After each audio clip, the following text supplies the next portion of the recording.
Michael, tough game of the day, 5-1 defeat at home to Drumchapel. What are your thoughts on the game?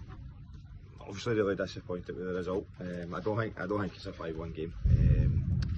I thought we were well in the game for large spells against a really good Drumchapel team. I mean, you know, they're a good side. They'll be up there.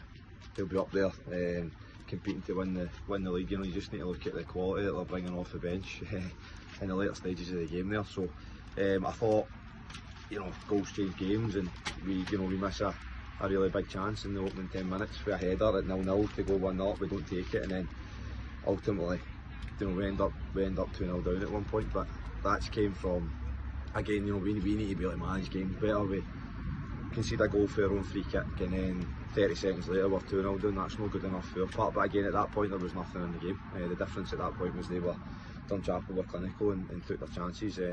Then, to our credit, we get back in the game and go 2-1 at half time, and you know, we've got a lifeline at that point, and we came out, we started the second half the same way we started the first half, really brightly, really positively, and we miss another glorious chance. That was 3 minutes into the second half. You know, we need, and I say again, these goals change the games, because that makes it 2 each way a full half ahead is to go and get back in the game. So I don't think 5-1's a fair reflection on the game. I think they scored, obviously, you know, they then make it 3-1 with about, I don't know, what, 7 or 8 minutes to go, and then after that that's not good enough for a point.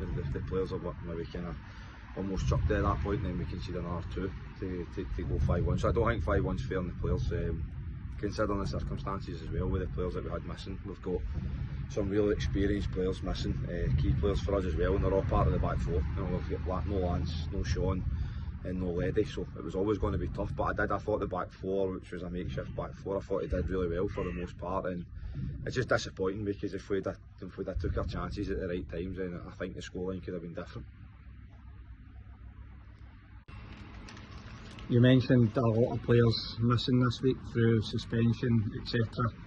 Next week it's Oakley at home in the cup. You get a lot to think about now, and what to look forward to with players coming back. Aye, so we'll get 2 of them back. Sean will come back, and Leddy will come back in. Lance has got a 2-match ban, so it'll be good to welcome them back into the group, obviously. And with it being a cup game, we probably will.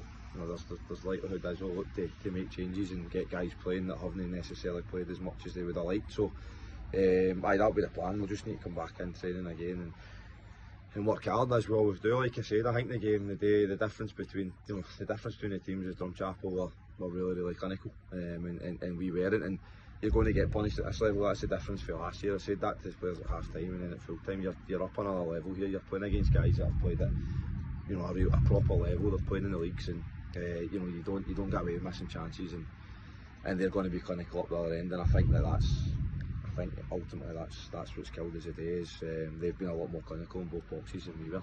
But we need to try and learn from it, because you know, there's other good teams up there, like the similar to Drumchapel, that we're going to need to come and play, and we're going to need to find a way that we go and we can try and pick results up in this division and keep us somewhere up that kind of top half of the table.